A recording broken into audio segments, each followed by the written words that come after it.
All right, mates, welcome back. JL Scott Fishing and Eats. Hope everybody is doing well, and the warmer weather is on the way for the Potomac River. We are going to be talking about breaking down the Potomac River from D.C. down to Nanjevoy Creek in this series, okay? We're going to start in the D.C. area. The reason why we're going to start in the D.C. area is a lot of mates don't fish it. A lot of mates don't fish it. And there are a couple of reasons for that. One, it's obviously a little bit more cumbersome in terms of access to a lot because it's such a big area. Of course, it's not like on the creeks like Mattawoman or Powell's Creek or Potomac Creek and Nanjevoy Creek and Pamunkey and all the other creeks that you can get access to in the further down in the tidal system. And a lot of it is predominantly boater, though there is a lot of kayakers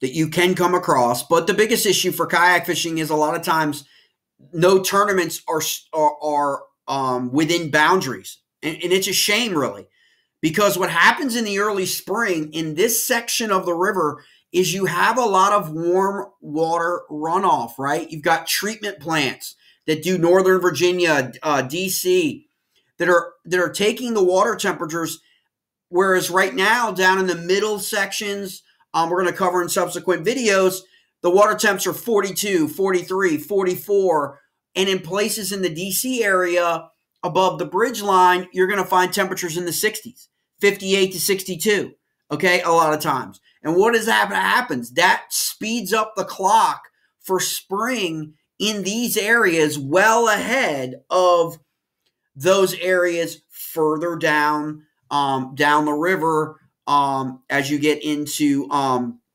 the Virginia side and the Maryland side. So we're going to open up this map here again, mates. As always, I'll put all these links in the newsletter. It's a free newsletter. You can get that to your inbox every time a post gets done. That has the links to the apps for the Potomac River, the links to the water temperatures, the nautical information for the Potomac as well as our region. Other resources such as your water level, things like that, that you can have access to that are just you want to have really available to you when you're looking at going out on a trip. Now, a lot of times in the DC, a lot more boaters are a lot more familiar with a lot of the areas here. A lot of the names are known by a lot of people, but a lot of people, I meet people every month that have never fished, the Spoils, or never fished Smoots Bay or Bellhaven, or further down, like across from Mount Vernon, Bryan's Cove, right? Never fished any of these areas because they predominantly always fish the creeks, right, which are further down. And a lot of times they're missing out on a lot of things, a lot of bites, a lot of big bites in the early spring.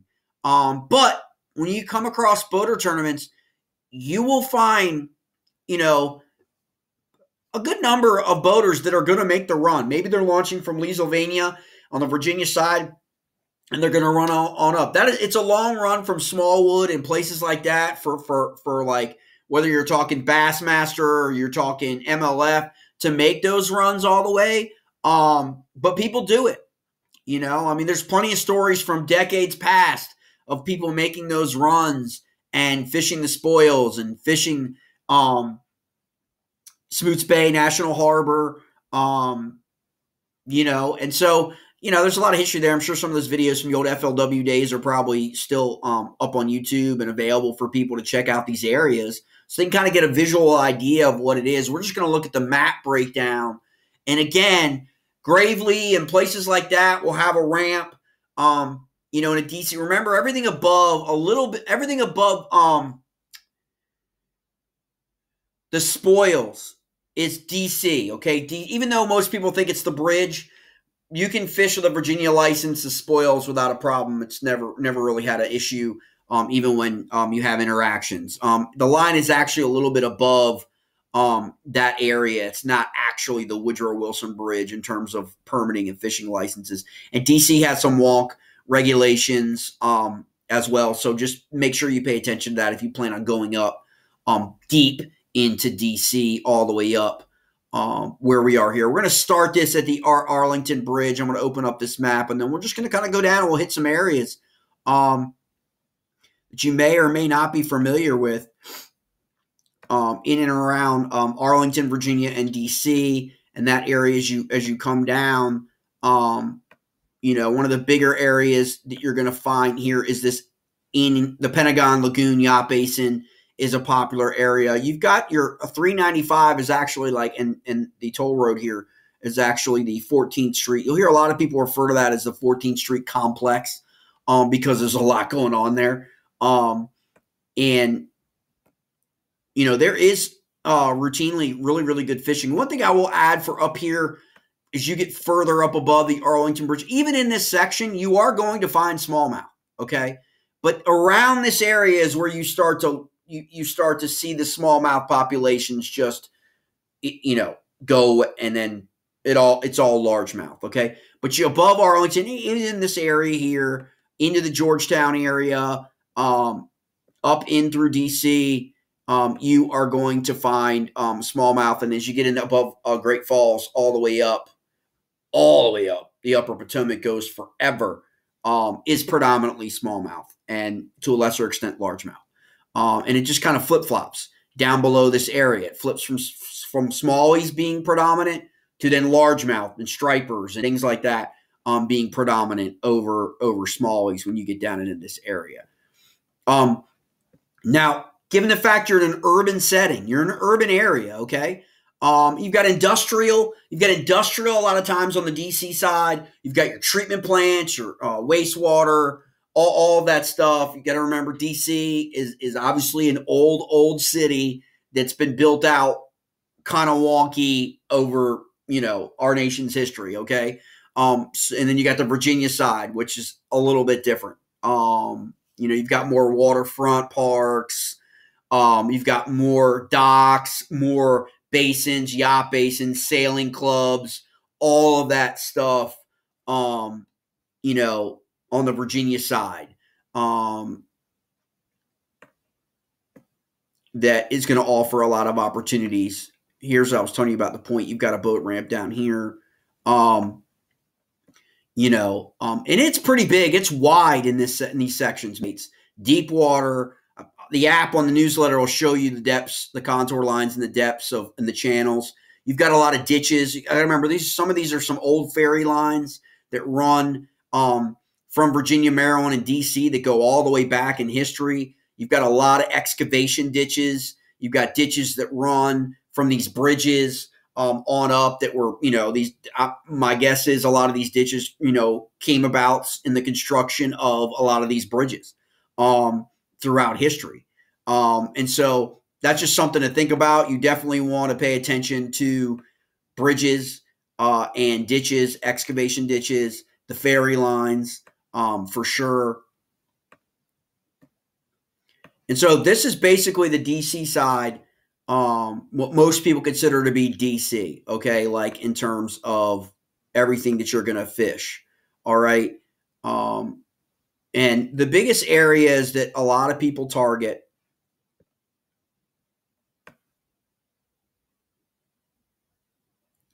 on the Virginia side are going to be your marinas, your run-ins. Doesn't matter whether it's 4 mile run below the bridge. Some people call it Cameron Run. You've got above, you've got Oxen Creek that becomes like a cove area. That are predominant areas. Let me see if I can. Yeah, I'm going to move this down a little bit to give you a little bird's eye, or a little closer view of what you got. Blue Plains right here is going to be your warm water runoff. Okay, you also can get warm water runoff for run. Okay. And in different areas, you're going to find that in the DC area, the water temps are in different areas are very, very different. Anywhere from 3 to 5 degree difference. And we know that this can trigger, a lot of action in the spring when these things happen. You got National Airport, Ronald Reagan, we just call it National Airport up here. Audi Field, that DC Defenders play there. DC United plays there. all that. That's like the Anacostia waterway that comes in here. And most people are going to be more familiar with this area right in here, okay? Right in here is going to be where you're going to find a predominant amount of information for a lot of people that, like myself, who grew up in Virginia. You grew up hearing everything about these areas, okay? Because they become really, really good. Now, some years are a lot better than others. I kind of feel like this year is going to be a good year. I think that the grass is coming back in so many different areas in both the upper and the tidal Potomac. That this is only going to be a good thing I mean, last year was a good year. I wouldn't say it was a great year, but it was a good year. And I think that kind of bears it out. A lot of the tournaments kind of bear that out on the professional level, and a lot of the fishing reports on the recreational level kind of bear it out as well. Now, this section right here, like I said, you've got Blue Plains, which is predominantly known as, the treatment plant. Is like the next from up in D.C. where that 14th Street complex is. The Pentagon Lagoon. These are all areas that you can run and hit, especially if you're in a boat. If you're in a kayak, it's a completely different story. Okay, and a lot of this stuff is so immense I'm guessing. Now, I don't know. I mean, I haven't had, I've never talked to Chad Hoover, about this specific point. Do I talk to Chad, every now and then? Why the cutoff is the 495 bridge? Because you are in the spring, you're leaving so much right above it, so much really good water for fishing, and it's warmer water in the spring. And so a lot of the timetable gets kicked up a little bit more. And so predominantly if you're fishing like a KBF event or you're fishing any kind of kayak event on the Potomac, usually they do it bridge to bridge. This bridge right here at 495 all the way down to the 301 bridge, which is forever, okay? All the way down. And so that's predominantly where they pigeonhole it. And it's a pretty wide area. But it's always kind of rubbed me like, you get in here and you kind of miss some opportunities when you can't go beyond this bridge. A lot of guys will tuck right up into these pilings and will fish this bridge because it is a very, very prolific fishing spot. You've got some depth there. You've got the ditches. You've got some holes that can go anywhere from 15. The drop-offs, the points that go anywhere from like 15 to 20 feet. Change in depth thing, all that stuff. You've got staging and transition areas that'll happen here before bass will be leaving the channel, moving in to these places. So as you come into the bridge, you've got Jones Point there. As you come in, you basically have you've got the National Harbor down here on their bottom, okay? And then you're going to have your spoils, okay, is right here, okay?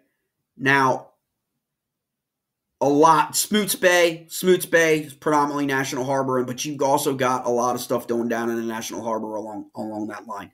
So you've got Smoots Bay, the spoils. Most people are familiar with the spoils. It's always been a great area. And in and around here. And you've got, the creek fills that will come in and empty into a lot of the areas of the river that are smaller. We're not talking like, big, aren't talking like things like Mattawoman Creek that's in the south, okay? You've got Oxen Creek, in that regard. Now, one of the areas for the Woodrow Wilson Bridge area that is a really good area. Again, this is what most people where I grew up always called it Cameron. People have different names for it because you got 4 Mile Run kind of here, and you got 4 Mile Run further up to the north, where the airport is. And so a lot of people will run and gun and hit these spots. And if you're running and gunning. The one thing I will say, though, for boaters is, man, it is a very, very I'm not gonna say treacherous, but it can be very, very hard on your equipment. Up in DC, they've got like 6 mile an hour. I think they got 6 mile an hour and all that, a bunch of different regulations. But in this particular area, you want to be very, very, you want to use idle a lot. You want to be very, very careful because you'll hear stories of people that have just wrecked their boats in these areas. It's a lot of the hazards aren't marked. It's just, more experienced boaters, obviously have a little bit more that have been on the water for a number of years to kind of know, or a guide. But if you're new or you're in a tournament or you're doing all that, if you're a going with a boater just make sure that you just kind of communicate to them, ask them, if they've had experience fishing in the area before, because you'll prop it out. You can get into a bunch of trouble you don't want to get into in and around these areas. Okay. And like I said, this south of 495 is normally the boundary for kayak fishing tournaments. And so you can fish in this area. Okay. You can fish the National Harbor area. You can fish Belhaven. Belhaven is obviously another popular area, as well as the island right there. In through this stretch, you've got the wildlife refuge through here.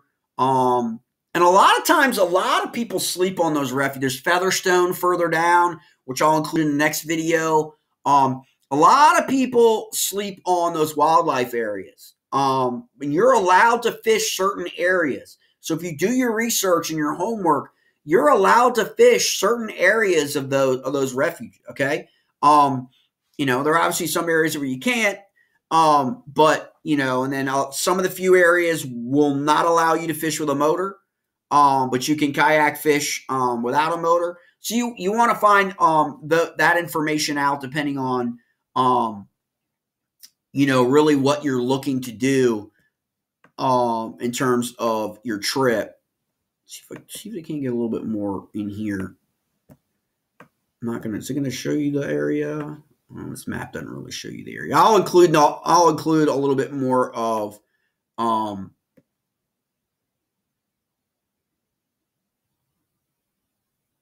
the breakdown.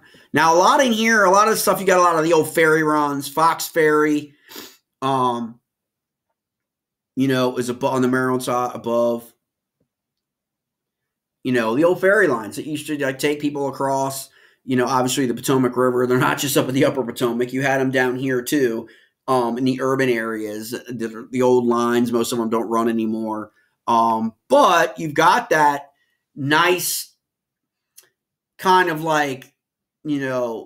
historic line of dredging and all those things that happened over the years, barges, all of that, created those areas on the bottom floor of the river for composition wise, the ditches, the excavation ditches, like I mentioned before, and all of that you're going to find prime habitat, especially for staging and transition before these bass are going to move into these shallower areas in the springtime. Okay.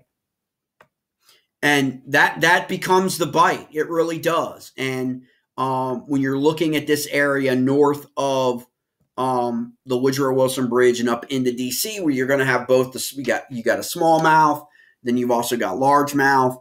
Obviously, you got catfish. You got a lot of species that are up in that from the waterfront side on the Georgetown side as well. You've got Rock Creek enters in to the upper. No, it's not the upper. It's still the Potomac. But you got Rock Creek that ends in. That you've got species in that come in, and you've got all number of species on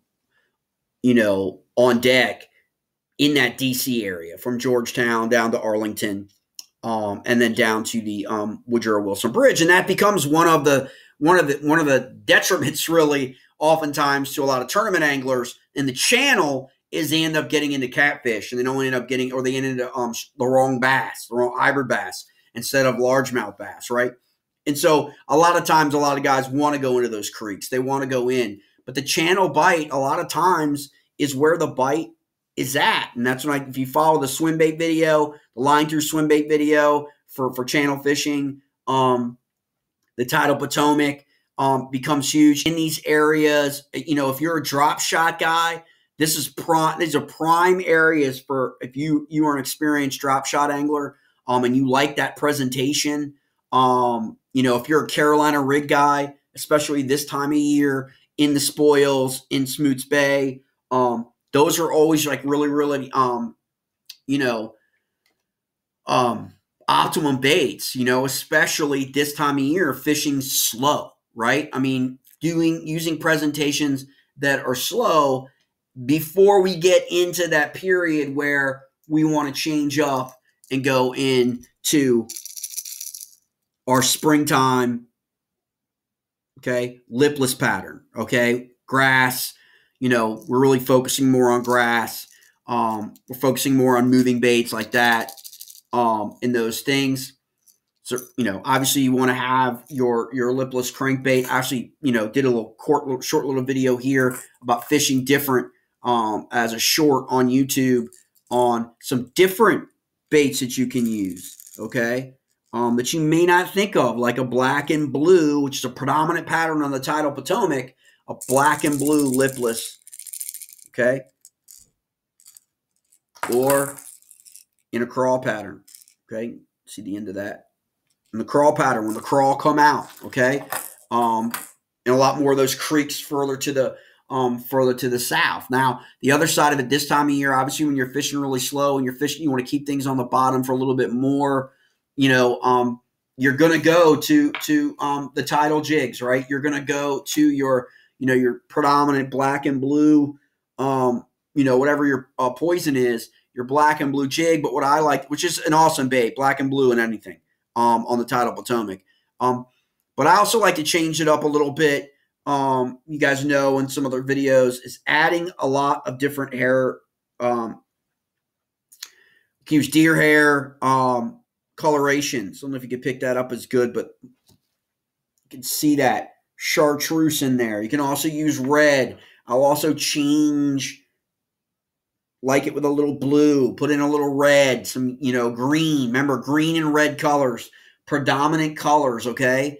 And an aspect that a lot of people overlook when we're talking about the jigs is people always ask me, like, you know, why do you prefer, you know, when you're smallie fishing, your hair jigs over your, you know, silicone trailers and all of that stuff? And it's because of the water, mates. The water just reacts a lot different to your hair on your jigs than it does, you know, on the rubber or the silicone. It just does, okay? And so it creates a little bit of a different presentation to it. Now, in terms of the swim baits, you know, I always like to go with a smaller size. Now, Potomac River especially, you want to go with your patterns that are going to look like, you know, your river herring, okay? There's shad, there's all the shad species. You guys are all familiar with those.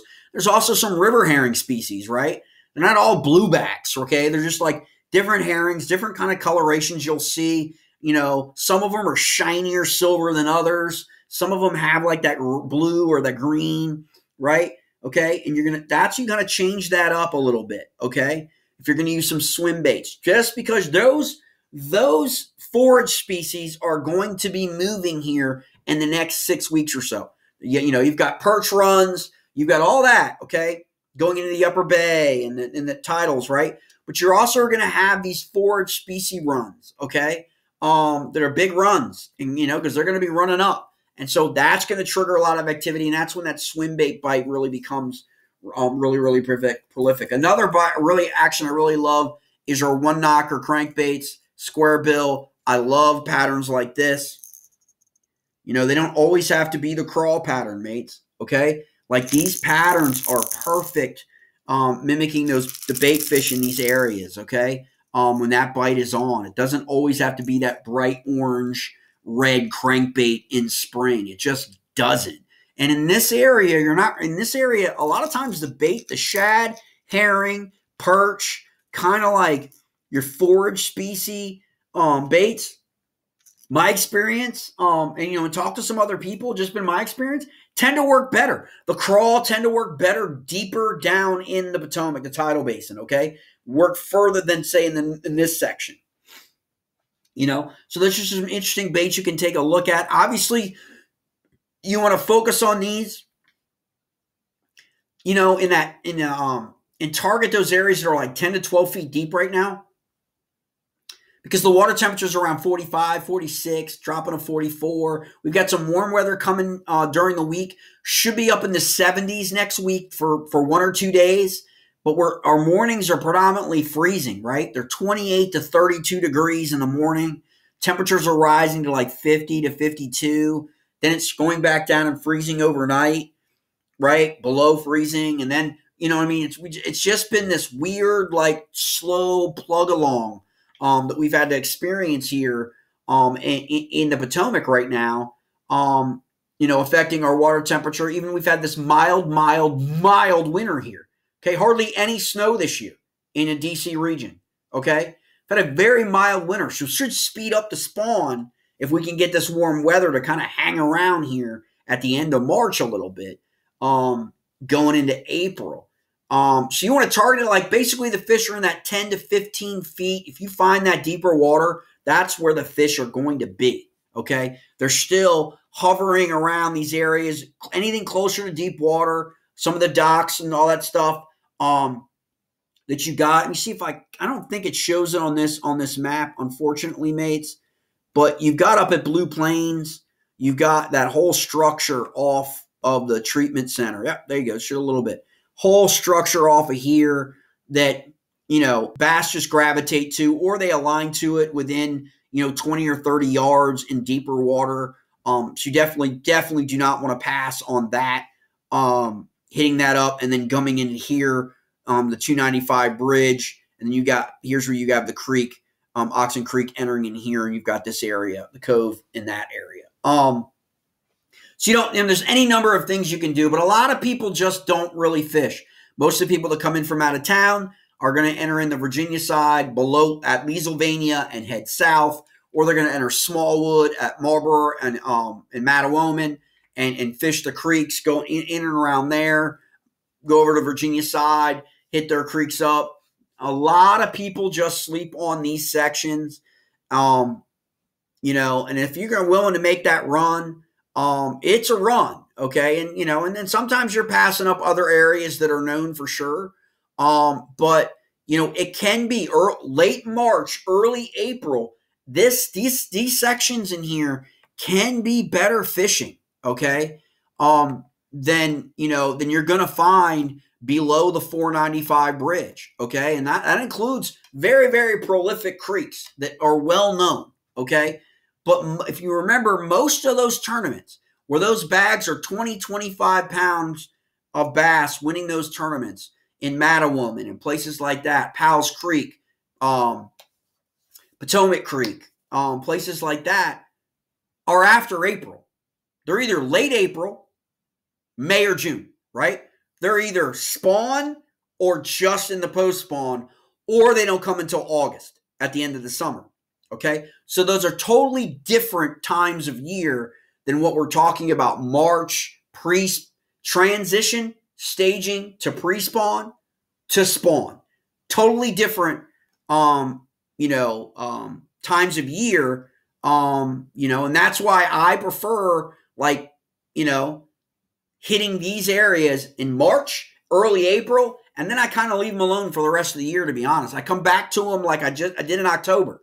Came back to them in October, early November, and got into some 3-pounders, right? And so, it just, if you grow up, in the region, there's so many places to fish, and you got to manage, your time and when you're going to fish them, how you're going to fish them, in different times of the year to optimize your time on the water. All right, part 1, we're going to break down the next section in the next video. Appreciate everybody checking out. Please like and subscribe to the channel. If you have any questions, leave them in the comments. I will hit you up with any links that you need. All right, mate.